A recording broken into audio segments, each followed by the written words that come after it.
জনাব তারেক রহমান দীর্ঘদিন দেশের বাইরে আছেন।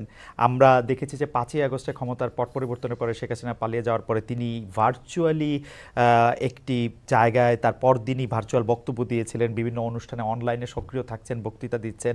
কিন্তু বিএনপির পক্ষ থেকে কি আসলে দেশের পক্ষ থেকে এই দাবি আছে তাকে দেশে আসার, বা তারা মানে বিএনপি কখন মনে করে যে জনাব তারেক রহমানের দেশে ফেরা উচিত, মানে সে সময়টা কখন হতে পারে? না, এখানে আপনার যে প্রশ্ন আছে তার মধ্যে দু তিনটি আপনার দিক আছে। একটা হচ্ছে আপনার বলছেন যে বিএনপি দাবি তুলছে কিনা। এখানে এখন যে অবস্থা আছে তাতে বিএনপি দাবি তোলার প্রয়োজন নেই। এখন it will decided by Tarique Rahman himself, এবং পার্টিও সেটাই অপেক্ষা করছে। তার কতগুলো মামলা আছে, যে মামলাগুলো আপনার অনগোয়িং প্রসেসের মধ্যে আছে, কোর্টে আদালতে চলছে। আমরা যেটা সিদ্ধান্ত নিয়েছি যে ওই মামলাগুলো শেষ করেই দেশে আসবেন। আহ, সেক্ষেত্রে আরেকটি প্রশ্ন এরকম হতে পারে কিনা যে আমরা বেগম খালেদা জিয়াকে অনেক দিন পরে দেখলাম যে তিনি সশস্ত্র বাহিনী যে দিবস ছিল 21 নভেম্বর, সেটাতে তিনি উপস্থিত থেকেছেন। ডক্টর মোহাম্মদ ইউনূসও তার সাথে কথা বলেছেন, উপদেষ্টাদের মধ্যে থেকেও কেউ কেউ তার সাথে আসলে কথা বলেছেন, আমরা এরকম দেখেছি। আহ, যদি এই মুহূর্তে নির্বাচন হয়, যেটি আসলে বিএনপি যৌক্তিক সময়ের মধ্যে নির্বাচন দাবি করছেন, তাতে বেগম খালেদা জিয়া কি প্রার্থী হবেন, বা বিএনপি সংসদ নেতা বা প্রধানমন্ত্রী হিসেবে কাকে চাইতে পারে, চেয়ারম্যান নাকি ভারপ্রাপ্ত চেয়ারম্যান? এখানে এই মুহূর্তে এখনই আমাদের এই প্রশ্নগুলো নিয়ে আমরা আপনার কাজ করছি না। কারণ আমরা এখন আমাদের সামনে যে সবচেয়ে বড় চ্যালেঞ্জ সেটা হচ্ছে যে আপনার এই ইন্টারিম গভর্নমেন্টের কাজগুলো তারা যেন শেষ করতে পারে। অর্থাৎ যে সমস্ত সংস্কারের বিষয়গুলো আছে, সেই সংস্কার যে কয়েকটা আপনার খুবই আহ, নির্বাচন কেন্দ্রিক এবং প্রয়োজনীয়, সেই সংস্কারগুলো করে নির্বাচনের কথা আমরা বলছি। এবং আমরা মনে করি যে এটা আপনার যথা সময়ে সেটা অনুষ্ঠিত হবে। এবং দেশনেত্রী বেগম খালেদা জিয়া তো আমাদের পার্টির চেয়ারপারসন, এবং তিনি যদি নির্বাচন করতে সক্ষম হন শারীরিকভাবে, তাহলে অবশ্যই তিনি নির্বাচন করবেন। অন্যদিকে যেমন তারেক রহমান সাহেব আমাদের দলের হচ্ছেন ভারপ্রাপ্ত চেয়ারম্যান এখন আছেন, এবং তিনিও নির্বাচন করতে চাইলে তিনিও নির্বাচন করতে যদি চান সেটাও উনি করতে পারবেন, যে কটা সিটি তিনি করতে চান। তো এই নিয়ে কোনো সমস্যা নেই। সুতরাং খালেদা জিয়া নির্বাচন করলেন, প্রধানমন্ত্রী হলেন, বা তারেক রহমান সাহেব নির্বাচন করে প্রধানমন্ত্রী হলেন, এটা নিয়ে কোনো সমস্যা নেই। এই ব্যাপারে পার্টিতে আমাদের কোনো সমস্যা আছে বলে আমি মনে করি না। আলোচনা আছে কিনা, মানে মানে কে হবেন বা না, এই না, ব্যাপারে? এই ধরনের আলোচনার এখন প্রয়োজন নেই। কারণ খালেদা জিয়া এখনো বেশ অসুস্থ। উনি আগামীকাল কয়েকদিনের মধ্যে উনি যাবেন আহ, লন্ডনে চিকিৎসার জন্য। এবং সেখানে যদি তাকে প্রয়োজন হয় সেখান থেকে তিনি আমেরিকাও যেতে পারে, তার প্রয়োজন হয় চিকিৎসার জন্য। তো আমরা তাকে সম্পূর্ণ সুস্থ করে, আল্লাহ যেন তাকে সুস্থ করে নিয়ে আসেন সেটাই চাইবো, সেটাই চাচ্ছি আর কি। আহ, এই প্রসঙ্গে আর কি, মানে এই 1-2 নাম্বার প্রশ্নের প্রসঙ্গে শেষ প্রশ্ন, যে আপনি জনাব তারেক রহমানের মামলার কথাগুলি বলছিলেন, জনাব তারেক রহমানের মামলাগুলো থাকার কারণে কি তিনি দেশে আসার ব্যাপারে দেশকে নিরাপদ মনে করছেন না, এরকম কোনো কিছু কি আপনাদের মধ্যে না, ভাবনা না, আছে? না, না, সেই ধরনের কিছু ব্যাপার নয়। তার মামলাগুলো আমরাই চাইছি, দল চাইছি আমরা, তাকে একেবারে আমরা মানে পুরোপুরি ভাবে মামলা মুক্ত করে নিয়ে আসতে চাই। যেহেতু তার মামলাগুলো সবই মিথ্যা মামলা, সাজানো মামলা, যার সমস্ত এভিডেন্সেস আর দেয়ার। সুতরাং সেই ক্ষেত্রে তার যত দ্রুত সম্ভব আমরা আশা করি যে মামলাগুলো নিষ্পত্তি হয়ে যাবে। আজকের একটু কথায় আসি, যে সংবিধানে উপপ্রধানমন্ত্রী পদ রাখা সহ আরও কতগুলি সংস্কারের প্রস্তাব বিএনপি দিয়েছেন। উপপ্রধানমন্ত্রী বা উপরাষ্ট্রপতি, তারপরে সংসদ উচ্চকক্ষ, গণভোটের বিধান প্রবর্তন করার প্রস্তাব। জি। তো এইগুলি যদি সংবিধানে যাচাই বাছাই করে দিতে হয় তাহলে তো কিছুটা সময় লাগবে। আপনার কাছে যৌক্তিক সময়টা কত মনে হয়, যে এই সরকারের কাছে কতটা সময় আসলে দেওয়া উচিত সরকারকে আসলে যৌক্তিকভাবে?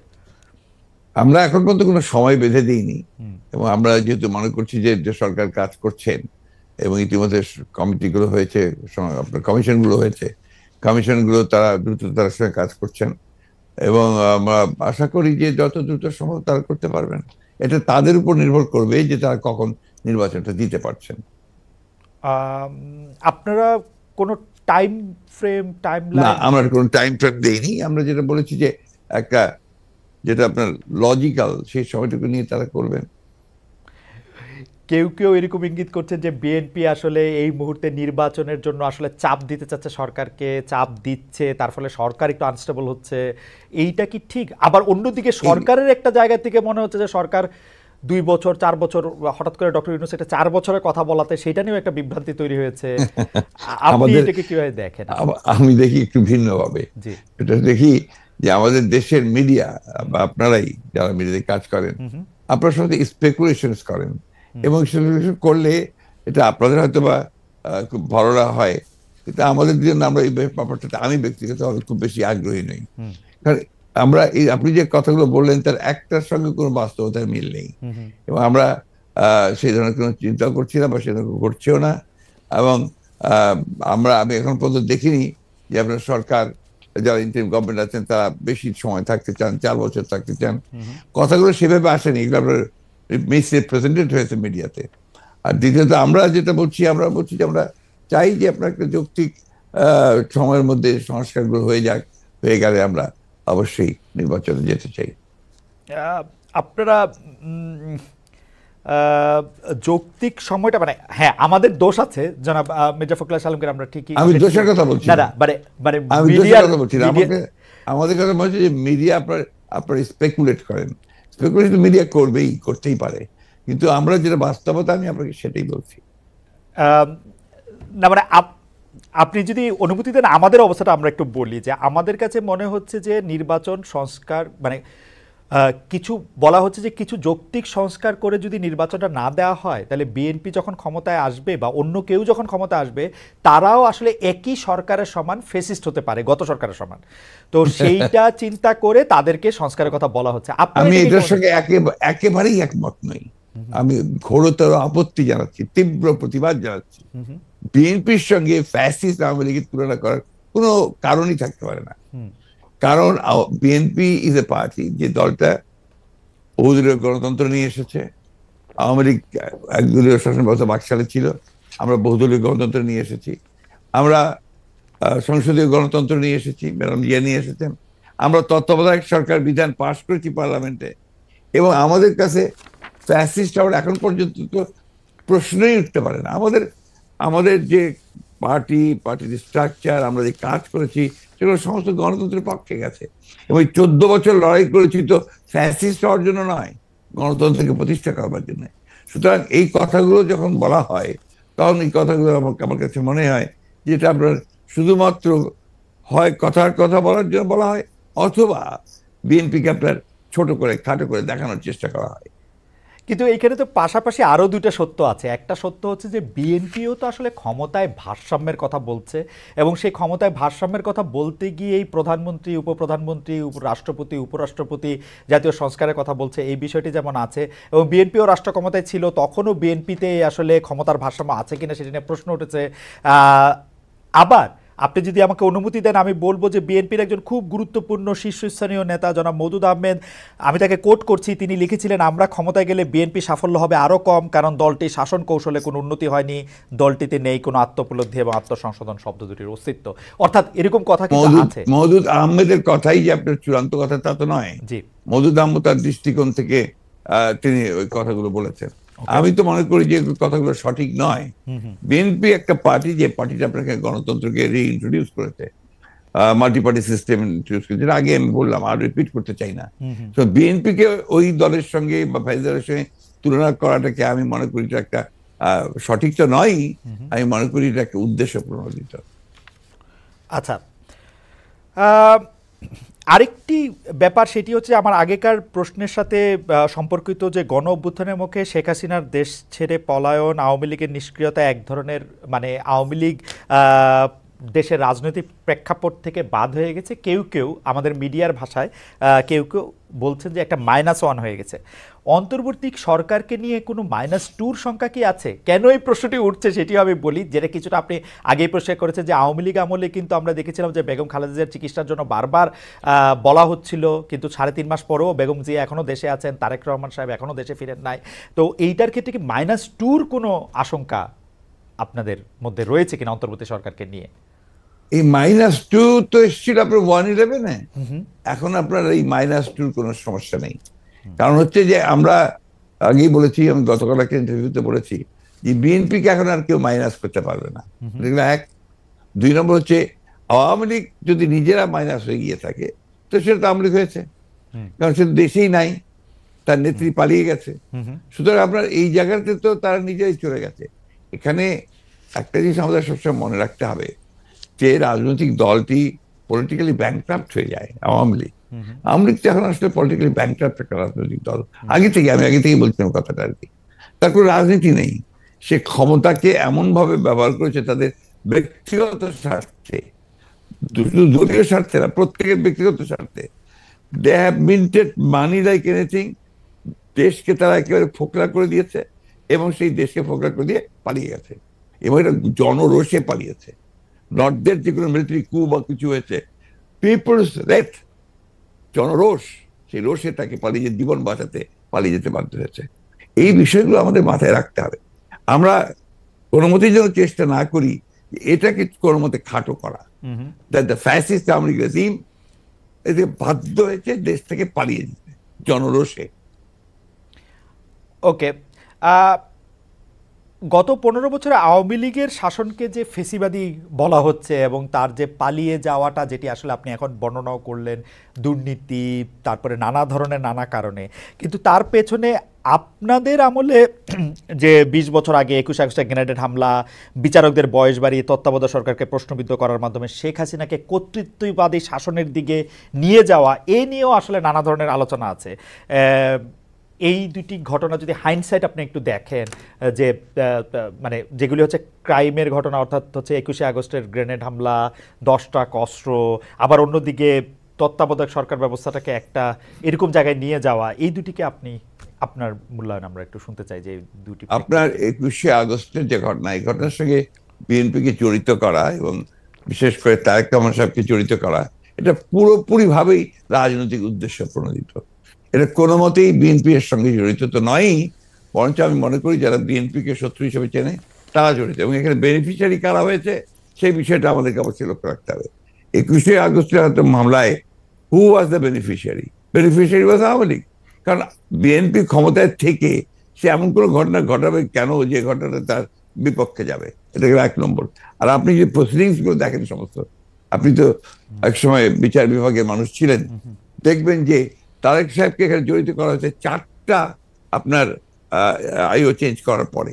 সর্বশেষ যে আইও নিয়ে আসা হয়েছে সে হচ্ছে আওয়ামী লীগ দলীয় ভুক্ত কাহার এখন, যে আপনার নিজে থেকেই তাদের মানে নির্দেশে সে এই চার্জশিটটা করেছে, যেটা কোনো সম্পর্ক নেই। অন্যদিকে যে আপনার মূল আসামি ছিল, ভদ্রলোকের নাম আমি ভুলে যাচ্ছি, মৌলানা মুফতি মোহাম্মদ, তিনি, তাকে দিয়ে 164 দিন তাকে টর্চার করে তাকে দিয়ে একটা আপনার স্টেটমেন্ট করিয়ে নিয়েছিল। পরে দেখা গেছে যে উনি নিজেই সেটাকে আবার ভোগ করেছেন, বলেছেন যে এটা আমার কাছে আমাকে টর্চার করে নেওয়া হয়েছে। এবং দেখেন কিভাবে কি মারাত্মক ঘটনা, কোথায় চলে গিয়েছিল সবকিছু। এবং he was hang before the trial was complete. তো যে প্রধান আসামি তাকে আপনি আগেই অন্য একটা মামলাতে জুড়িয়ে দিলেন যাতে আসল সত্যটা বেরিয়ে নিয়ে আসে। তো এই কথাগুলো কিন্তু কেউ আপনার ইনভেস্টিগেটিভ জার্নালিজম করে না, যার ফলে এই বিষয়গুলো আসে। আপনারা পলিটিক্যালি জিনিসটাকে নিয়ে চেষ্টা করেন, ওটা why did you try to go deep into it? আমি বলি, শেষ করি প্লিজ। জি জি জি প্লিজ, ইনভেস্টিগেটিভ জার্নালিজমটা সিরিয়াসলি করেন এবং এটাকে ফাইন্ড আউট করেন যেটা আসলে ব্যাপারটা কি ছিল। সেটা করছেন না, করছেন যে বিএনপি কিন্তু সব করার জন্য করছেন। এটাকে আমি মনে করি এটা এক ধরনের রাজনৈতিক উদ্দেশ্য প্রণোদিত। ওকে ওকে, আমি ইনভেস্টিগেটিভ জার্নালিজমের প্রসঙ্গে মানে আমি আপনাকে মাঝখানে ইন্টারাপ্ট করতে চাইনি, আমি শুধু বলতে চাইছিলাম যে এইটা তো আসলে আমাদেরও সীমাবদ্ধতা থাকে ইনভেস্টিগেটিভ জার্নালিজম যে আমরা করতে পারি নাই, কিন্তু এই কথাও তো সত্য যে বিএনপির আমলে আমরা একটা 21 আগস্টের গ্রেনেড হামলার পরে আমরা একটা জজ মিয়াকে দেখেছিলাম, যে জজ মিয়া একটা বানানো হতে পারে। আমি ধরে নিচ্ছি সেটা আপনার মনে করছে যে ভুল, আমিও ভুল ধরে নিচ্ছি, কিন্তু আপনারা তো পারতেন এখানে একটা ইনভেস্টিগেটিভ জার্নালিজম করে আসল সত্যটা উদ্ঘাটন করতে, সেটা তো করেনি। আমি আপনাকে আসল সত্যটা বলছি যেটা, সেটা আমি বললাম। আপনি এই জিনিসগুলো তো আপনারা কখনোই তুলে ধরবেন না যে 4বার তার আইও চেঞ্জ করা হয়েছে, কখনোই তুলে ধরবেন না যে কার আকাঙ্ক্ষা দেওয়া হয়েছে যে আওয়ামী লীগের নমিনেশন চেয়েছিল, অবশ্যই তুলে ধরবেন, কখনোই তুলে ধরবেন না যে মুফতি মাহমুদকে বিচার শেষ হওয়ার আগে থেকে আপনার ফাঁসি দেওয়া হয়েছে। তো দিজ আর দ্য এভিডেন্সেস, যেখানে আপনি পরিষ্কার বুঝবেন যে একটা শুধুমাত্র সাজানো মামলা, তাকে এখানে জড়িত করার জন্য এই কথাগুলো এসেছে। তত্ত্বাবধায়ক সরকার ব্যবস্থা বাতিল করার জন্য বা তত্ত্বাবধায়ক সরকার ব্যবস্থাকে প্রশ্নবিদ্ধ করার জন্য বিচারকদের বয়স বাড়ানো এবং একজন বিচারপতিকেই আসলে তত্ত্বাবধায়ক সরকার ব্যবস্থার প্রধান করার লক্ষ্য নিয়ে সেইটা করার কারণে বিচার মানে এই পুরো বিধানটাই এটা এটা দিস ইজ ইওর ন্যারেটিভ, এটা আমাদের ন্যারেটিভ নয়। আচ্ছা, আমরা মনে করি যে ওই সময় প্রয়োজন ছিল আপনার বয়স বাড়ানোর ব্যাপারটা, ওইটা বাড়ানো হয়েছিল। ইট মে নট ওয়ার্ক, সেটা অন্য কথা। একটা জিনিস আপনি আবার ভুলে যাবেন না, যে 1/11 আগে চক্রান্তটা একটা হয়েছিল। সে চক্রান্ত হচ্ছে যে আপনাদের সেই 9/11 ঘটেছিল তার আগে, আর এখানে আপনার কিছু পশ্চিমা দেশ একসাথে হয়ে চুইজডে ক্লাব তৈরি করেছিল, একই সঙ্গে ভারতবর্ষ তার সঙ্গে যুক্ত হয়েছিল, এবং তাদের মূল টার্গেটটা ছিল যে জাতীয়তাবাদী শক্তিকে এখান থেকে নির্মূল করা। এবং যেহেতু তারেক রহমান সাহেব জাতীয়তাবাদী শক্তির উঠতি নেতা ছিলেন, হি ওয়াজ দ্য রাইজিং লিডার, সুতরাং তাকে আপনারা মেলাইন করার জন্য, তার ভাবমূর্তি নষ্ট করার জন্য একটা পরিকল্পিতভাবে এই চক্রান্তগুলো করা হয়েছে এবং এই ক্যাম্পেইনটা চালানো হয়েছে, হুইচ ইজ টোটালি পলিটিক্যাল। অন্তর্বর্তীকালীন সরকার আসলেই আমরা আহ, আহ, আমরা আমরা আমরা আমরা দেখি যে এইটার সাথে আসলে নানান আশকথা পাশকথা যুক্ত হয়। আপনি যেটিকে আন্তর্জাতিক চক্রান্তের কথা আগের সরকার মানে 2007 সালে সরকার বললেন, এবার অন্তর্বর্তীকালীন সরকারের আগমনটাও কি আপনার কাছে একটা চক্রান্তের বিষয় বলে মনে হয়? কারণ আমরা দেখি যে প্রশ্নই উঠতে পারে না, প্রশ্নই উঠতে পারে কারণ না। আমরা দেখি যে এবারকার অন্তর্বর্তী সরকারের যে আগমন, এটা একটা জনগণ ছাত্রদের একটা সম্মিলিত আপনার আন্দোলন, একটা আপনার অভ্যুত্থানের ফলে। এখানে আপনি চক্রান্ত দেখছেন কোথায়? আমি এটাকে দেখছি যে এটা একটা বাংলাদেশের জনগণের একটা পুরোপুরিভাবে একটা বিপ্লবের আকাঙ্ক্ষা থেকে এটা এসেছে, এবং সেখান থেকে এসেছে যে they want to get rid of this fascist government, Hasina government, the murderer. তার বিরুদ্ধে আজকে আপনার জনগণ ফুঁসে ওঠে। আপনি চিন্তা করে দেখেন, আপনি তো দেশে ছিলেন না, সেই সময় যদি দেশে থাকতেন তাহলে দেখতেন শিশু, নারী, বৃদ্ধ কেউ ঘরে ছিল না, সব বেরিয়ে পড়েছিল। কারণ এই ফ্যাসিস্ট আমেরিকার হাতে প্রায় শত শত হাজার হাজার ছেলে মেয়েরা নিহত হয়েছে, হত্যা করেছে। না, দেশে না থাকলেও আমি আসলে এই খবরগুলি সবসময় দেখছিলাম আমার নিজস্ব সোর্স থেকে। আমাদের লোকজন এখন তো আমি মনে করি যে আমাদের সকলের উচিত, যারা আমরা দেশকে ভালোবাসি, গণতন্ত্রে বিশ্বাস করি, আমাদের এই বিষয়গুলোকে হাইলাইট করা। আমরা ফ্যাসিস্টদের যে বয়ান, যে বক্তব্য, সেই বক্তব্য যেন ফিরে না যায়। না, অবশ্যই আপনি যে প্রশ্নগুলো আনলেন, এর সবই হচ্ছে আপনার ফ্যাসিস্টদের বক্তব্য। ওকে, আমি ওই সময়কার কথায় আমি আপনার কথায় একমত যে এই বয়ানগুলি আওয়ামী লীগ আসলে গত 15 বছর ধরে বিভিন্নভাবে বিভিন্ন মাধ্যমে এটি দিতে চেষ্টা করেছে। আমরাও আপনার মাধ্যমেই বা বিএনপির শীর্ষ নেতৃবৃন্দের মাধ্যমে সেটি আসলে আপনাদের অবস্থান জানতে চেয়েছি। আপনারা কনসিস্টেন্টলি আপনাদের অবস্থান জানিয়েছেন। আমি এই সময়কার কথায় আসি। এইবারের যেটিকে আপনি জনগণ এবং ছাত্রদের আন্দোলন আপনি বলছেন, যে আপনার কাছে কি মনে হয় না যে এই আন্দোলনটি বিএনপির নেতৃত্বে হলে বা বিএনপি যত বছর ধরে এই আন্দোলনটি করতেছিল, সে বিএনপির নেতৃত্বে যদি আন্দোলনটি সফলতা পেত, তাহলে আসলে এই যে সরকার এবং সরকারের মধ্যে যে বিভিন্ন দুর্বলতার কথা আমরা শুনছি নানাভাবে, সেটি হতো না? আবার অন্যভাবে প্রশ্ন করলে, যে এই আন্দোলনটিতে যে বিএনপি নেতৃত্ব দিয়ে সফল হতে পারল না, সেইটাকে আপনি কিভাবে মূল্যায়ন করেন? দুটো জিনিস। একটা হচ্ছে যে এখানে আপনার বিএনপি নেতৃত্বে হলে অনেক ভালো হতো, বিএনপি নেতৃত্বে হয়নি এ কথাটা বলছেন কেন? বিএনপি তো এর মধ্যে শেষ দিন পর্যন্ত, শেষ মুহূর্ত পর্যন্ত ছিল এই আন্দোলনে। এই ছাত্র জনতার আন্দোলন শুরু হয়েছে 2 মাস হলো, তার আগে তো আমরা মাঠে, এবং আমরাই আপনার মাঠেছি, আমরা জেলে গেছি, আমাদের 60 লক্ষ লোকের বিরুদ্ধে মামলা হয়েছে, আমাদের 700-এর উপরে মানুষ আপনার গুম হয়ে গেছে, ইলিয়াস আলী সহ। এইটা তো আমরা, আমাদের 15 বছর ধরে এটা চলছে, এবং অকথ্য অত্যাচার নির্যাতন আমাদেরকে সহ্য করতে হয়েছে।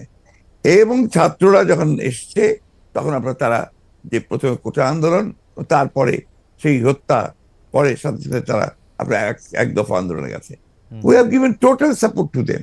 আপনি সেই সময়কার পত্রিকাগুলো দেখুন, আমার বক্তব্যগুলো দেখুন। আমি প্রতিদিন আমি প্রতিদিন সেই সময় আপনার প্রেস কনফারেন্স করেছি ওই কয়েকটা দিন, অ্যাবসলিউটলি। এবং ওই দিন সম্পূর্ণ আমি ছিলাম। রাইট। আমরা এখানে বিভক্তি আনতে চাই না। না না, এটা আমরা এখানে মনে করি, এটা বিভক্তি না। আমি আমার বক্তব্যটা শেষ করে ফেলি ভাইয়া। জি জি, প্লিজ প্লিজ। সেটা হচ্ছে যে এই বিষয়টাকে আমরা এক করে দেখতে চাই। এখন যে কোনো ধরনের একটা মিসআন্ডারস্ট্যান্ডিং তৈরি হওয়া বা একটা ভুল বুঝবুঝি হওয়া, সমঝোতার অভাব হওয়া, এটা কিন্তু দেশের জন্য এই মুহূর্তে এতটুকু মঙ্গলজনক হবে না। না, এটা আমি আপনার সাথে দ্বিমত পোষণ করছি না, কিন্তু আপনি বলছেন যে আপনি আসলে সাপোর্ট দিয়েছিলেন, আপনার সেই ব্যাপারে কোনো সন্দেহ নেই। আমরা প্রতিদিন আপনার বক্তব্য আমরা মিডিয়ায় দেখেছি, সরাসরি দেখেছি, বক্তব্য দেখেছি। আমার প্রশ্ন, আপনারা তো সাপোর্ট দিয়েছিলেন, কিন্তু লিডারশিপটা ছিল যে আসলে ছাত্রদের হাতেই, তাই তো? মানে এটা নদী এই জায়গাটাতে আপনি যাচ্ছেন কেন?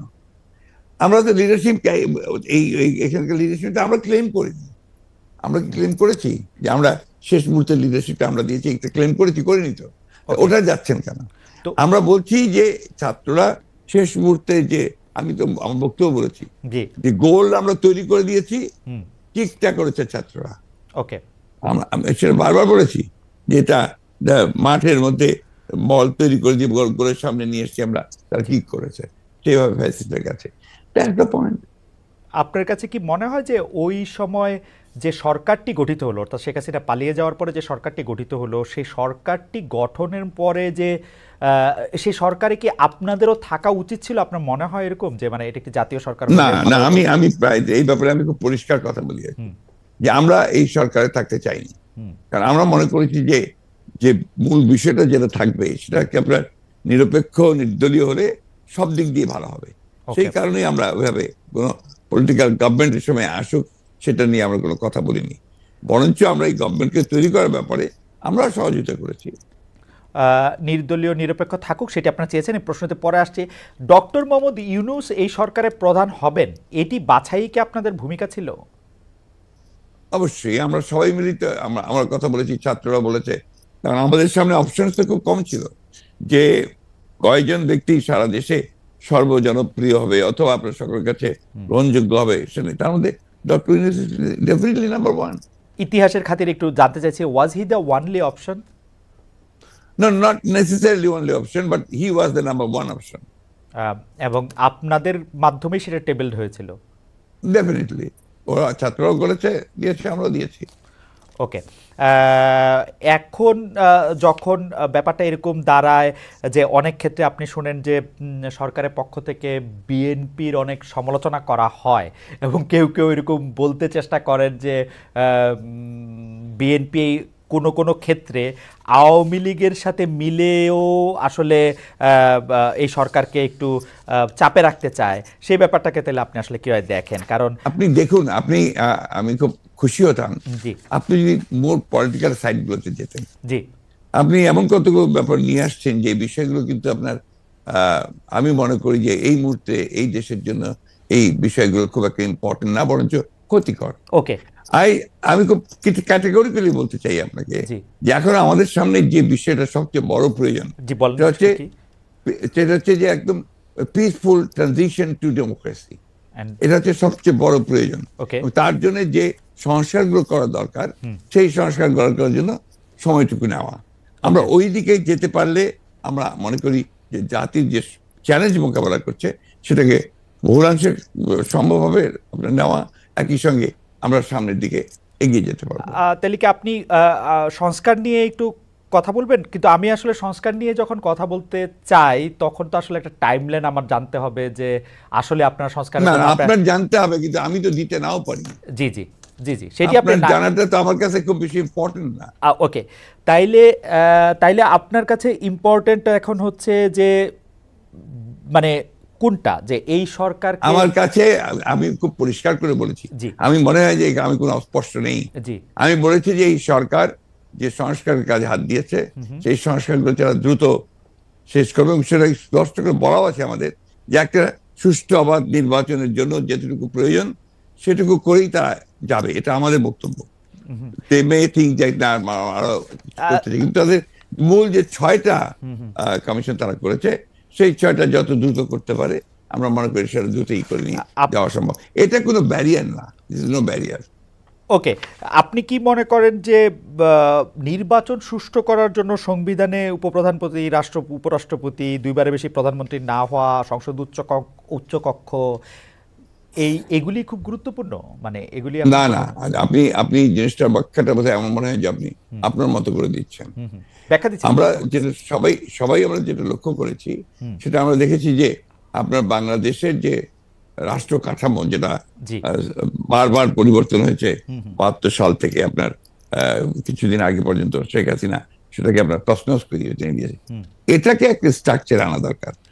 আগেরটাই যে থাকবে তার তো মানে নেই। আমরা মনে করেছি এই কাজগুলো হলে এটা আরো সুন্দর হয়, যে কারণে আমরা আমাদের মতো করে আমরা ৩১ দফা দিয়েছিলাম। সেই ৩১ দফার প্রেক্ষিতে আমরা এই বিষয়গুলোতে আমরা এসেছি। আমরা রাষ্ট্রপতি, প্রধানমন্ত্রীর যে আপনার ক্ষমতার ভারসাম্য সেটাকে রক্ষা করতে চেয়েছি, এবং একই সঙ্গে আমরা মনে করেছি যে উপরাষ্ট্রপতি হলে সেখানে আরেকটা ব্যালেন্স তৈরি হয়। আমরা মনে করেছি যে আপনার উপপ্রধানমন্ত্রী হলে সে আরেকটা ব্যালেন্স তৈরি হয়, একটা মন্ত্রীদের মধ্যে, প্রধানমন্ত্রীদের মধ্যেও ক্ষমতার ভারসাম্য সৃষ্টি হয়। Democracy and parliament form of democracy, এটা তো আপনার কারো কাছে সুনির্দিষ্ট একক ব্যক্তির হাতে ক্ষমতা থাকে না, right, parliamentary form of democracy বেশি করে। সেই জিনিসটাই আমরা করার চেষ্টা করেছি। আপনি আসলে এটি আমাদের স্বীকার করতেই হবে যে আপনি বরাবরই এই ব্যাপারে কনসিস্টেন্ট। আপনি সারা এই ব্যাপারটি এমন কি অগস্টে শেখ হাসিনা পালিয়ে যাওয়ার পর সেই অগাস্ট থেকে আপনি বলে আসছেন যে আওয়ামী লীগকে বাদ রেখে নিষিদ্ধ করে নির্বাচন, গণতন্ত্র ঠিকঠাক চর্চা হবে না। আমি প্যারাফ্রেজ করছি, correct me if I am রং। প্রধান উপদেষ্টা ডক্টর মোহাম্মদ ইউনূসও সম্প্রতি সরাসরি বলেছেন বিএনপি যেহেতু চায় না সেহেতু আওয়ামী লীগকে নিয়েই নির্বাচন হবে। আওয়ামী লীগ নিয়ে আপনাদের এই অবস্থানের কারণ কি? প্রতিপক্ষের নিষ্ক্রিয়তার মধ্যে আমার মনে হয় এই জায়গায় বলতে আমি বাধ্য হচ্ছি, এই জায়গায় বলতে আমি বাধ্য হচ্ছি যে প্রফেসর ইউনূস সাহেব সঠিক, আমরা যেটা বলেছি সেটা সঠিকভাবে তিনি প্রেজেন্ট করেন নাই। কারণ আমরা চাই, এ কথা আমরা কোথাও বলিনি। আমরা বারবার এই একটা কথাই বলে এসেছি যে আওয়ামী লীগ একটা রাজনৈতিক দল, সে রাজনীতিতে থাকবে কিনা, নির্বাচন করবে কিনা, it will be decided by the people, not by any particular political party.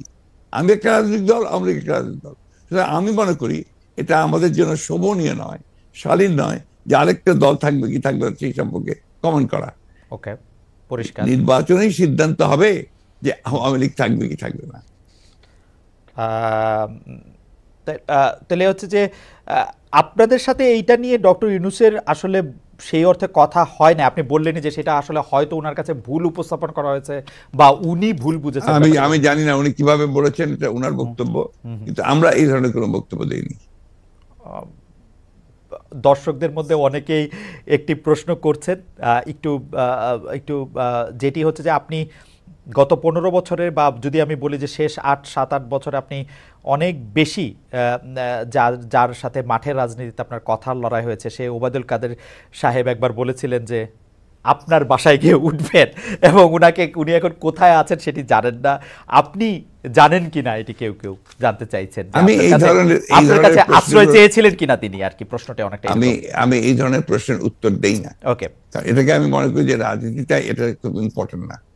ওকে, ঠিক আছে, আমি নেক্সট প্রশ্নে যাই। প্রশ্নে যাওয়ার আগে আসলে আপনার একটি কোট নিয়ে আমরা দর্শকদের কাছে জানতে চাইছিলাম যে সংবিধান সংস্কার হতে হলে নির্বাচিত সংসদ দরকার বলেছিলেন জনাব মির্জা ফখরুল ইসলাম আলমগীর। এই অবস্থান সঠিক বলে মনে করেন কিনা?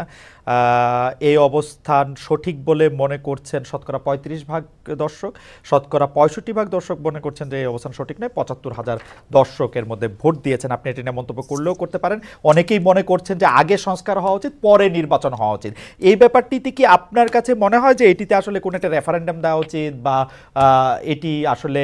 দেখুন, রেফারেন্ডাম দিলেও তো আপনার কনস্টিটিউশন অ্যাসেম্বলি লাগবে। রেফারেন্ডাম দিবে কে? আপনার মূল জায়গাগুলোতে আপনার ওইভাবে আলোচনা করতে আসলে না, আপনার যে আসলে এই সিদ্ধান্তগুলো নিতে হবে তো একটা ইলেক্টেড বডিকে। রাইট, সেই ইলেক্টেড বডি কনস্টিটিউশন অ্যাসেম্বলি হতে পারে, পার্লামেন্ট হতে পারে। আপনি সংবিধান যখন আপনি পাস করবেন, সেই সংবিধান পাসটা করবে কে? কে করবে? Who is the authority? সংবিধান নিয়ে যখন কথা উঠলো তখন আরেকটা জনপ্রিয় কথা এরকম যে এই সরকারের আসলে সংবিধানের এত অনুগামী হওয়া দরকার ছিল না যে আসলে সংবিধানটাকে, আপনি কি এটা মনে করেন? কেন সরকারের সংবিধান নিয়ে অনুগামী হওয়া দরকার ছিল না কেন? কারণ এটি ফেসিস্ট হাসিনার সংবিধান, মানে যারা যেটি বলছেন সেটির কথা আমি বললাম আর কি। না, বিষয়টা তো হচ্ছে কি, ফ্যাসিস্টের সংবিধানকে আপনি বিপ্লব করে উড়িয়ে দেন, বাতিল করে দেন, সেটা আপনারা করেন নাই। সেটা তো এই সরকার করে নাই, বা তারা করতে পারে নাই। এটা যদি আপনার বাতিল করে দিত, সংবিধানকে উড়িয়ে দিত, একটা বিপ্লবী সরকার গঠন করতো, তাহলে এই প্রশ্নগুলো আসতো। এখন এই প্রশ্নগুলো অবান্তর। এখন এই প্রশ্নগুলো করা মানেই হচ্ছে আপনার পিছন দিকে চলে যাওয়া এবং এটাকে ড্র্যাগ করা। আমি মনে করি এই আলোচনাগুলো খুব বেশি প্রয়োজন নেই। আচ্ছা, শুধু একটু এটা জানতে চাই যে এটা যে আসলে ওরা বিপ্লবী সরকার করতে পারলো না, তখন যে সংবিধানটাকে উড়াই দিতে পারলো না, এর পিছনে কি কোনো কারণ আছে? আপনাদের কোনো পরামর্শ আছে? বা ডক্টর, আমি জানি না, তাদের তো আসলে একটা জিনিস আপনারা কেন ভুল করছেন। যখন এই আপনার এই বিপ্লব হয়, তখন কি ছাত্রদেরই বা আপনার কোন রকমের একটা অর্গানাইজ পলিটিক্যাল পার্টি? দেখেন, একটা বিপ্লব করতে হলে একটা বিপ্লবী সংগঠন দরকার, বিপ্লব করতে হলে একটা বিপ্লবী সেনাবাহিনী দরকার। এই বিষয়গুলোতে আমরা সবাই যা যা খুশি বলে যাচ্ছি, যার যেমন খুশি। এটা ঠিক না তো। আপনার বাস্তবতা সব কথা বলতে হবে, তাত্ত্বিক কথার সঙ্গে সঙ্গে বাস্তবতা থাকতে হবে। তো আমার কাছে মনে হয় যে এই বিষয়টি আপনি যেভাবে পরিষ্কার করলেন, সেটি আগেও আপনি বলেছেন, সেটি আসলে পরিষ্কার হলে আমাদের সবারই সুবিধা। এখন কেউ কেউ বলছেন এটি বিপ্লব না গণ অভ্যুত্থান না কি, সংবিধান থাকতে হবে না রাখতে হবে, সেটি নিয়ে আসলে অনেক কথা। রাষ্ট্রপতি এটা নিয়ে আপনার এগুলো নিয়ে আমার খুব মাথা ব্যথা নাই ভাই। আমি আপনাকে খুব পরিষ্কার করে একটা কথা বলি খালেদ সাহেব, I am totally A Democrat. আমি একটা আপাদমস্তক গণতন্ত্র বিশ্বাসী মানুষ, এবং এই গণতন্ত্র বিশ্বাসী মানুষ বলি আমি গণতন্ত্রের কথাই সবসময় বলি। এটা তো হয়তো কেউ এগ্রি করবে, কেউ এগ্রি করবে না, কেউ বিভিন্ন কথা বলবে, কেউ বুঝতে পারবে না। কিন্তু আমি এটা বুঝি, যেহেতু একসময় বিপ্লবী দল করেছি, একসময় বিপ্লবের কথা বলেছি, বিপ্লবও করেছি, যুদ্ধও করেছি। আমি যেটা বুঝি সেটা হচ্ছে যে বিপ্লব যদি কেউ করতে চায়, তাহলে তাদেরকে বিপ্লবী সংগঠন লাগবে। বিপ্লব যদি করতে হয়, তাদেরকে বিপ্লবী সেনাবাহিনী লাগবে। তা নাহলে ওই বিপ্লবকে এক মুহূর্তের জন্য কন্টেইন করা যাবে না। ওকে, আপনি গণতন্ত্রের কথা বলেন বলেই আপনার কাছে আসলে আমাদের প্রশ্ন বারবার, যে আপনি সব মানুষের সমান অধিকারের কথা, গণতন্ত্রের কথা বলতে গিয়ে আপনি সব মানুষের সমান অধিকারের কথা বারবার বলছেন, সবার নিরাপত্তার কথা বলছেন, অথচ শাহবাগে সোমবার আন্দোলনরত সনাতনীদেরকে যুবদলের নেতৃত্বে লাঠিসোঁটা দিয়ে ধাওয়া দেওয়া হয়েছে বলে আমরা পত্রিকায় পড়েছি। আমরা যে কাজ প্রশাসনকে, পুলিশকে, সরকারি দলের লোকজনকে করতে দেখি, সেই দায়িত্ব আসলে যুবদল কেন নিচ্ছে? আপনি এটা নিয়ে কিছু বলবেন? এই দায়িত্বটা যুবদলের উপরে কেন চাপাচ্ছেন আপনারা? যুবদল যে করেছে তার প্রমাণ আছে কেন? ওয়াই দিস এই ধরনের বক্তব্য যাওয়ার চেষ্টা হচ্ছে কেন? আপনি সবসময় আমরা লক্ষ্য করেছি যে একটা এই ধরনের ঘটনাগুলোর সঙ্গে বিএনপিকে জড়িত করার চেষ্টা করা হয়। এই ধরনের ঘটনাগুলোর সঙ্গে এটা কোনো মতেই বিএনপির সঙ্গে কোনো সম্পর্ক নেই। এটা was the government, the police, তারা করেছে এটা। আর সেই সঙ্গে আপনার সেই ছেলেরা যারা আপনার হয়তো সেখানে ছিল, তারা করেছে। যুবদলের কেউ এটার সঙ্গে জড়িত ছিল না। তার মানে যুবদল এজ এ পার্টি কখনোই ছিল না। তার মানে bdnews24.com-এর যে রিপোর্টটা আমরা পড়ছি, সেই রিপোর্টের ক্ষেত্রে এই কথা বলা হয়েছে, তাহলে এটা আসলে ঠিক না? আমি এই রিপোর্টের সঙ্গে একমত নই। ওকে, আমরা 5 আগস্টের পরে এইটা খুব দেখতেছি যে বিএনপির সমালোচনা করতেছেন জামায়াতের আমির, বিএনপিকে ইঙ্গিত করে এরকম কথাও বলা হয়েছে, তাদের তো নির্বাচনও লাগে না।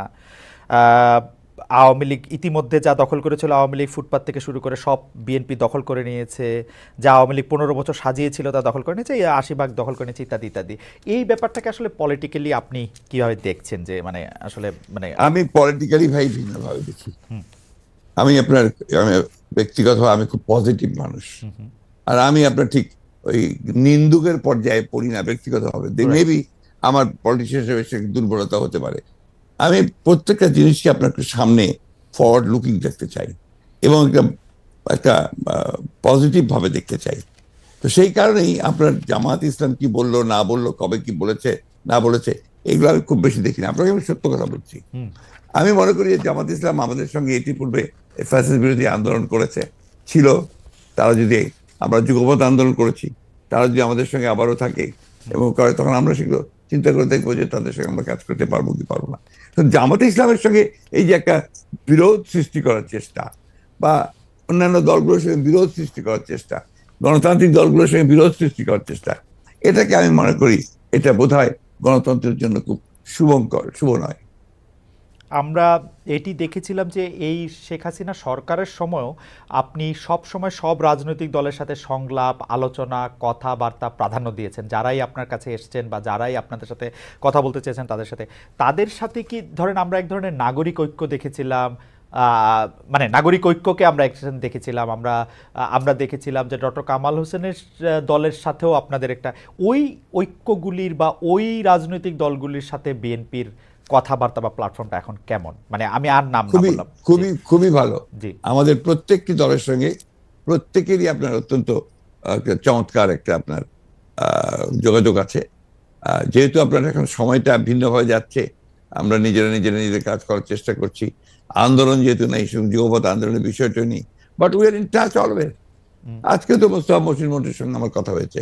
আপনার গতকাল গণতন্ত্র মঞ্চের প্রায় সকলের সঙ্গে বসে আমরা কথা বলেছি, আমরা অফিসে বসে কথা বলেছি। We are in touch. আমরা বিষয়গুলো দেখছি, পর্যবেক্ষণ করছি। আমরা সরকারকে যতটুকু পারা যায় আমাদের পরামর্শ দেওয়ার চেষ্টা করছি। আমরা গণতন্ত্রটা চাই, আমরা নির্বাচনটা চাই দেশের স্বার্থে, জনগণের স্বার্থে। কালের কণ্ঠকে আপনি একটি সাক্ষাৎকার দিয়েছিলেন, সেখানে জাতীয় সরকার নিয়ে একটি প্রশ্ন আসছিল। সেখানে আপনি বলছিলেন যে এরই মধ্যে আন্দোলন অংশগ্রহণকারী একটি দল নিয়ে একটি জাতীয় সরকার গঠন করার কথা বলেছি। এই জাতীয় সরকারটার কি নির্বাচন পরবর্তী সময়ে হবে? এটা কিসের ভিত্তিতে আপনার জাতীয় জি, সরকার? আমরা বলেছিলাম যখন আমরা আপনার যুগবদ্ধ আন্দোলনে যাই, সমস্ত রাজনৈতিক দলগুলোর সাথে যখন আমরা আলোচনা শুরু করি, এটা ছিল আমাদের প্রায় 2-3 বছরের একটা প্রক্রিয়া। 2-3 বছরের এই প্রক্রিয়ার পরে আমরা ওই যুগপৎ আন্দোলনে একমত হই এবং একটাতে এগিয়ে যাই। এখানে আমরা যেটা চিন্তা করেছিলাম যে আমরা আন্দোলন করব, আন্দোলন করার পরে নির্বাচন হবে। সেই নির্বাচনে আন্দোলনকারী দলগুলো যারা পার্লামেন্টে আসবে অথবা আসবে না, তাদেরকে সঙ্গে নিয়ে একটা আপনার জাতীয় সরকার গঠন করা। এই জন্য আমরা যে 31 দফা দিয়েছি, এই 31 দফাকে বাস্তবায়ন করার ব্যাপারটা আমাদের একার পক্ষে খুব ডিফিকাল্ট হবে। সমস্ত দলগুলোকে সম্পৃক্ত করে আমি মনে করি যে আপনার এই ক্রাইসিস পিরিয়ডে, যখন একটা চ্যালেঞ্জিং পিরিয়ড আসে, তখন বেস্ট হচ্ছে যে গোটা জাতিকে ঐক্যবদ্ধ করা। আমাদের বক্তব্য মূল বিষয়টাই ছিল জাতীয় ঐক্য। সেই জাতীয় ঐক্য আমরা সৃষ্টি করতে পেরেছিলাম বলেই কিন্তু হাসিনাকে এত দ্রুত চলে যেতে হয়েছে। অন্য একটা প্রসঙ্গ, এই প্রসঙ্গে আসলে আপনাকে বারবার এই প্রশ্নের উত্তর দিতে হয়েছে যে অন্তর্বর্তী সরকারে কি কোনো স্থানীয় সরকারের নির্বাচন করা উচিত? এটা আমার ব্যক্তিগত মত, আমি বলছি আমার দলের এখন এই ব্যাপারে কোনো সিদ্ধান্ত হয়নি। তবে স্থানীয় অন্তর্বর্তী সরকারের প্রথম প্রায়োরিটি হওয়া উচিত জাতীয় সংসদ নির্বাচন। অন্তর্বর্তী সরকারের প্রথম প্রায়োরিটি জাতীয় সরকার।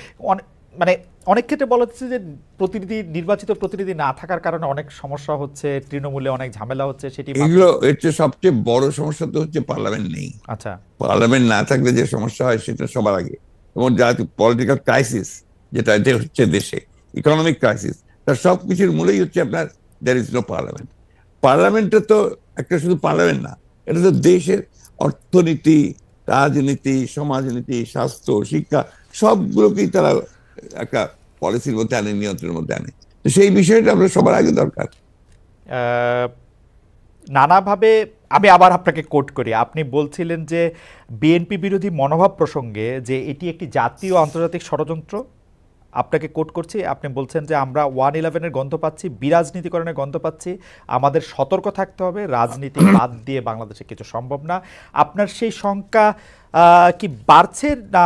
কারণ এই সাক্ষাৎকারটি আপনি আসলে 2 অক্টোবর দিয়েছিলেন, 3 অক্টোবর প্রকাশ হয়েছিল এটি।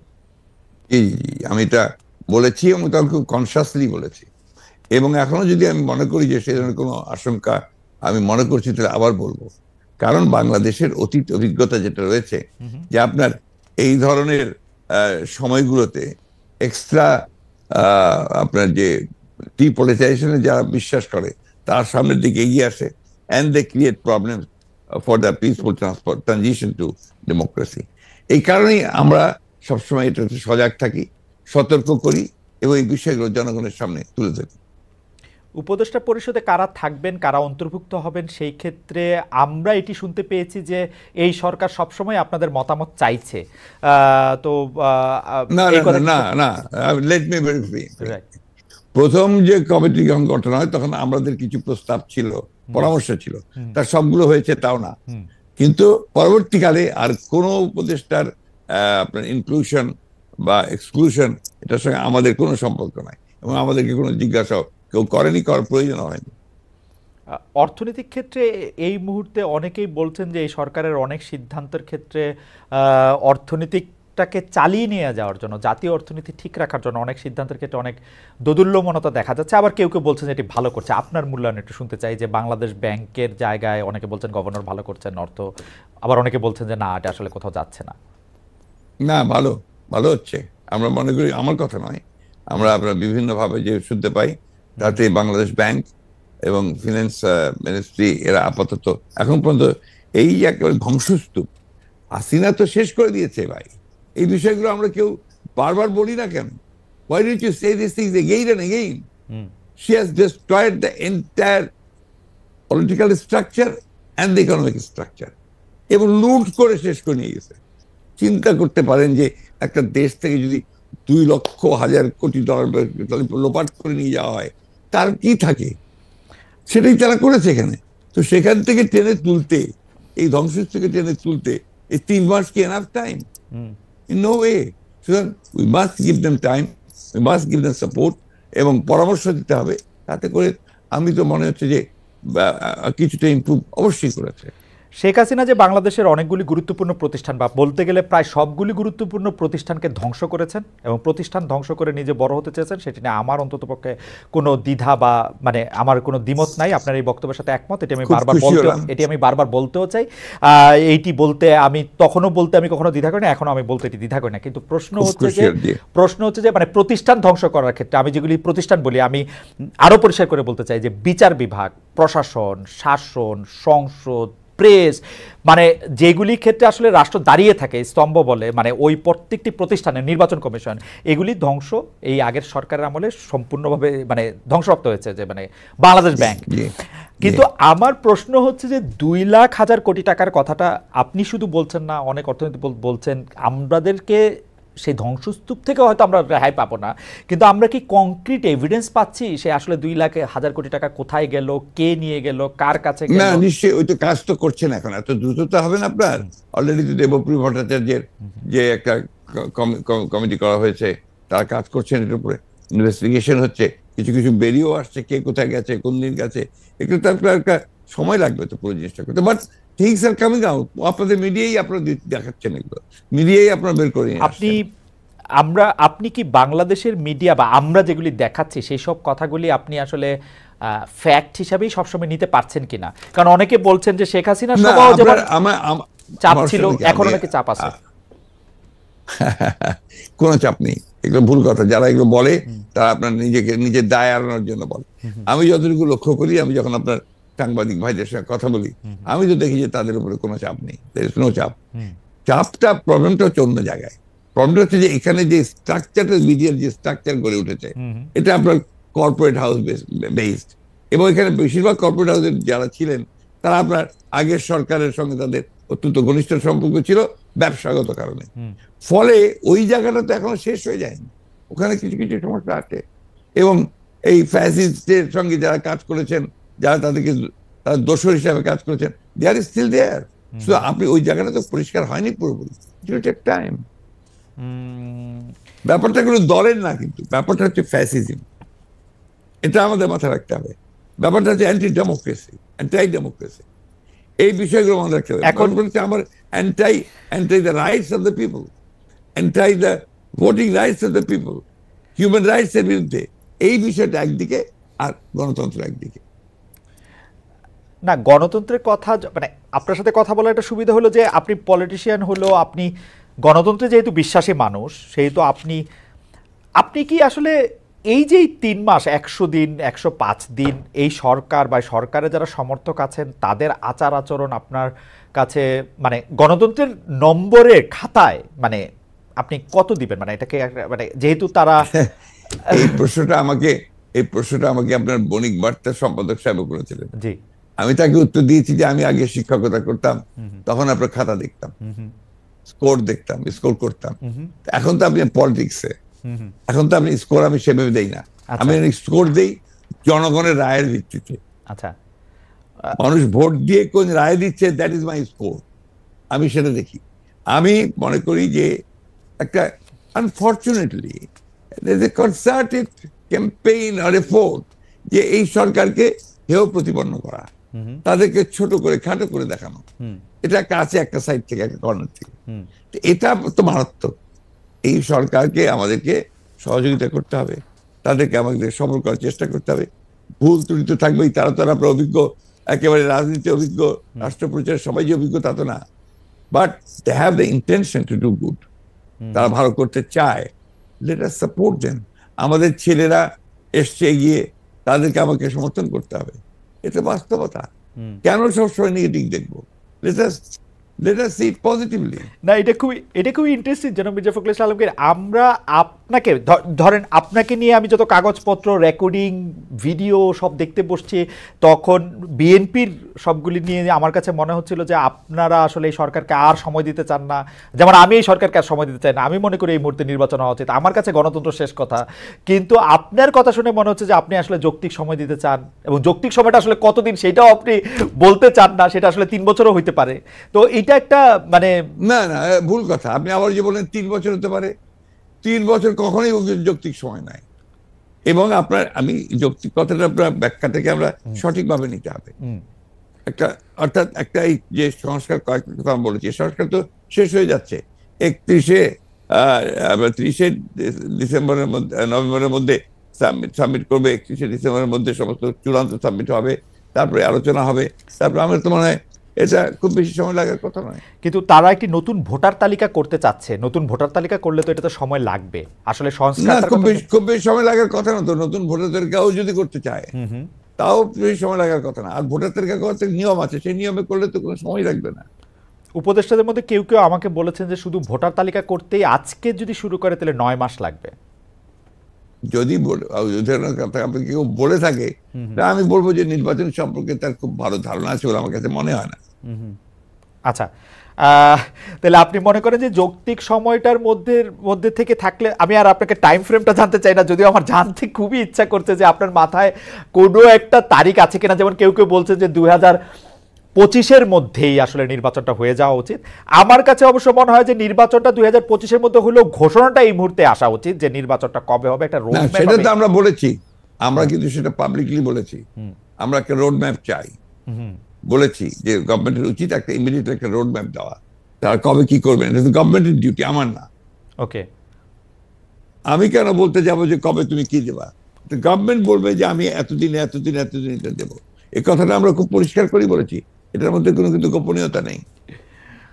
গভর্নমেন্টের যারা সাপোর্টার তারা বলছে যে একটি নির্বাচন থেকে আরেকটি নির্বাচন দেওয়ার জন্য এই আন্দোলন হয় নাই, আন্দোলনটি হয়েছে অনেক কিছুকে সামনে রেখে। অনেক যারা এই কথা বলছে, যারা এই কথা বলেছে, তারা সবাই আন্দোলনের সঙ্গে কতটা জড়িত ছিল সেটা আমি জানি না। আমরা 15 বছর ধরে আন্দোলন করছি, আমরা কিন্তু কখনোই একথা, আমরা 31 দফা আমরা দিয়েছি 2 বছর আগে, সংস্কারের কথা আমরা বলেছি। একটি নির্বাচন থেকে আরেকটি নির্বাচন কেন দরকার এটা তাদেরকে বুঝতে হবে। সংস্কার করে আরেকটি নির্বাচন দরকার, নির্বাচন ছাড়া গণতন্ত্রের রাস্তাটা, পদকটা ওটাই, গেটটা সেটাই। সেখানে আপনাকে যেতে হলে নির্বাচন করেই যেতে হবে। কারা, who is eligible to rule this country, কারা দেশ চালাবে, এই কথাটা তো আপনার জনগণই ঠিক করবে। সেই জন্যই নির্বাচন ইজ দ্য অনলি অল্টারনেটিভ। এই সরকারের ম্যান্ডেট নিয়ে যখন আমি প্রশ্ন করি তখন এই উত্তর আসে যে ম্যান্ডেট হচ্ছে অভ্যুত্থান, আর যদি বিএনপি যে নির্বাচনটি যৌক্তিক সময় বা যত শীঘ্র সম্ভব দেওয়ার কথা বলছে, এটি যদি ঠিক হতো, জনগণ তো 28 অক্টোবরই আসলে দেশকে শেখ হাসিনা পালাতে বাধ্য হতো। এটা কুতর্ক, হ্যাঁ, এগুলো কুতর্ক। আজকে মনে হয় আমি আপনাকে অনেকগুলি কুতর্কের মধ্যে আসলে নিয়ে আসছি। আপনার পছন্দসই আমি 2-1টা প্রশ্ন করতে চাই, আপনি বা আপনার বিষয়ে আপনি যদি একটু বলেন। 2-1টা বিষয় শেষ হয়ে আসছে। আমি সবসময় মনে করি যে আমার দৃষ্টিকোণ থেকে আমি মনে করি যে গণতন্ত্রের শেষ কথা। শেখ হাসিনার সবচেয়ে বড় অপরাধ আমি মনে করি যে তিনি গণতন্ত্র এবং গণতান্ত্রিক প্রতিষ্ঠানগুলিকে ধ্বংস করেছেন। দুর্নীতি বা অন্যান্য অন্যায় অত্যাচার জুলাই মাস সেগুলি সব মাথায় রেখে আমি বলি তার সবচেয়ে বড় অপরাধ হচ্ছে তিনি গণতন্ত্রকে ধ্বংস করেছেন। আমরা আর গণতন্ত্রের ধ্বংসের জায়গায় আর দেখতে চাই না। আপনার পছন্দের যদি কোনো বিষয় থাকে আপনি এটা একটু আমাদেরকে একটু বলতে পারেন। আজকে আমি দুঃখিত যে অনেকগুলি অপ্রিয় বিষয় আপনাকে আমার হয়তো মানে আপনার অপ্রিয় বিষয়ের অপ্রিয় প্রশ্নের উত্তর দিতে আমি অভ্যস্ত, অতীত দিয়েছি আমি এখন, এবং এই আত্মবিশ্বাস আমার আছে যে আপনার এই অপ্রিয় প্রশ্নগুলোর উত্তর আমি আমার মতো করে দিতে পারবো। আমার বিশ্বাস আমার দর্শক যারা, শ্রোতা যারা, তারা সেটাকে গ্রহণ করতে পারবেন। আমার কাছে একটাই প্রশ্ন, এই দেশটা আমাদের। আমরা 1971 সালে স্বাধীনতা যুদ্ধ করেছি, পাকিস্তান হানাদার বাহিনীকে উঠিয়েছি। তখন আপনার 30 লক্ষ বলে যে বলুন, 30 লক্ষ লোক শহীদ হয়েছে, 3 লক্ষ মা বোনের ইজ্জত গেছে, আমরা দেশ স্বাধীন করেছি। পরবর্তীকালে অনেক চড়াই অধ্যায় পার হয়েছে, বারবার আমরা আঘাতপ্রাপ্ত হয়েছি, গণতন্ত্র ধ্বংস হয়েছে, গণতন্ত্র আবার এসছে। আমরা এখন একটা জায়গায় এসছি যেখানে আমাদের একটা সম্ভাবনা সৃষ্টি হয়েছে। সেই সম্ভাবনাটা হচ্ছে যে আমরা একটা নতুন, সবাই মিলে চিন্তা করে একটা নতুন বাংলাদেশ গড়ার আমরা শপথ নিয়েছি। এই বিষয়টাতে আমরা এগিয়ে যাই। Let us not divide, let us not, আমরা নিজেকে বিভক্ত করে না ফেলি, এক জায়গায় এসে সঠিকভাবে এগোই। আমার সকলের কাছে আমার বিনীত অনুরোধ থাকবে, বিশেষ করে বাংলাদেশে যারা রাজনীতির সঙ্গে জড়িত হয়েছেন তাদের সকলের কাছে আমার অনুরোধ থাকবে যে আসুন আমরা বাংলাদেশটাকে রক্ষা করি, জাতিকে রক্ষা করি এবং গণতন্ত্রকে রক্ষা করি। সেটাই একমাত্র পথ। লাস্ট প্রশ্ন, এটা অবশ্য দর্শকদের প্রশ্ন, কারণ আমাদের এই অনুষ্ঠানটি চ্যানেল 24-এও সরাসরি দেখানো হচ্ছে, সুতরাং আমাদের চ্যানেল 24-এর জন্য আমাদের একটু সময়ও দিতে হবে। আমি শুধু এই প্রশ্নটি করতে চাই জনাব যে বাজার ব্যবস্থাপনা মানে অনেকেই বলছেন যে মানুষের নাভিশ্বাস উঠছে হচ্ছে বাজারে দ্রব্যমূল্য পরিস্থিতির কারণে। আবার কেউ কেউ বলছেন যে আমরা যেহেতু বাজারের সিন্ডিকেট ভাঙতে পারতেছি না, এই কারণে আমরা আসলে ভোক্তা পর্যায়ে জিনিসটা নিতে পারতেছি না। এবং সিন্ডিকেটের জন্য অনেকে আবার বিএনপিকে দায়ী করছেন যে আগে যা আওয়ামী লীগ করতো এখন এগুলি বিএনপি বসে বসে এই চাঁদাবাজিগুলি করে। শোনেন, এইগুলো কিছু মানুষ আছেন, কিছু মনে করবেন না, যাদের আসলে ধারণাগুলো খুবই অস্পষ্ট এবং পরিষ্কার না, এবং তাদের বায়াস, তারা বিএনপিকে দায়ী করার জন্য রেডি হয়ে থাকেন। প্রশ্নটা হচ্ছে সে জায়গায় না, বিএনপি কেন এই সিন্ডিকেটের বিএনপি কেমন করে ঢুকবে? এর আগে তো আপনার আওয়ামী লীগ দীর্ঘ 15 বছর ধরে তারা সিন্ডিকেট তৈরি করে লুটে খেয়েছে। আপনি বলেন, আমি নামগুলো বলতে পারি। হ্যাঁ, আপনার সালমান রহমান, আপনার এস আলম থেকে শুরু করে যতগুলো মানুষ আপনার আছে, তাই তো এইসব বাজার ব্যবস্থা সিন্ডিকেট তৈরি করেছে। এবং কনজিউমার গুডস যা ইম্পোর্ট করা হয় তারা এরাই ইম্পোর্ট করে এবং এখনো তারাই নিয়ন্ত্রণ করে। সেই বিষয়গুলো তো আমি আবারও বলছি, সেই বিষয়গুলো আপনি একদিনে পারবেন না, you have to take some time. এটা তো কোনো আপনার একটা অলৌকিক শক্তি নাই কারোর মধ্যে যে সবকিছু মুহূর্তের মধ্যে ঠিক করে দিল। যেটাকে আপনি ধ্বংস করে দিয়েছেন, মাটিতে মিশিয়ে দিয়েছেন। অর্থনীতি বলতে বড় বড় মেগা প্রজেক্ট করেছেন, কিন্তু মানুষ তো শেষ হয়ে গেছে। সেটাকে ফিরিয়ে নিয়ে আসতে it will take some time definitely, and we must give that time. এমনিতে সাপ্লাই চেনের ক্ষেত্রে অনেক সময় সরবরাহ লাইনের ক্ষেত্রে যেটা ছোট মানে স্থানীয় পর্যায়ে আপনারাও বিএনপি থেকে আসলে আহ্বান জানিয়েছেন এরকম কেউ করে থাকলে আসলে তার বিচার করা, অনেক ক্ষেত্রে আপনারা কাউকে বহিষ্কারও করেছেন। এই ব্যাপারটাকে আপনি কত বড় সমস্যা মনে করেন যে মানে আসলে? না, আমি আমাকে বলি, আমি কিন্তু মাঠের মানুষ। আমি আপনার ঢাকা বেস পলিটিশিয়ান নই, আমি মাঠ থেকে উঠে এসেছি রাজনীতি করতে করতে। আমি পৌরসভার মেয়রও ছিলাম, চেয়ারম্যান ছিলাম। শুধু আই নো যে আপনার মাঠে বাজারে হাটগুলোতে কি হয় না হয়। এখানে আমাদের দুর্ভাগ্য যে গত 53-54 বছরেও আমরা মার্কেটিং সিস্টেমটাকে আমরা ঠিক করতে পারিনি, কোনো গভর্নমেন্টই পারেনি, মেবি তার ভেস্টেড ইন্টারেস্ট বলে পারেনি। এখানে ওই বিষয়টাকে আমরা যদি সঠিক করা না যায় তাহলে এটা কোনোদিনই ঠিক করা যাবে না।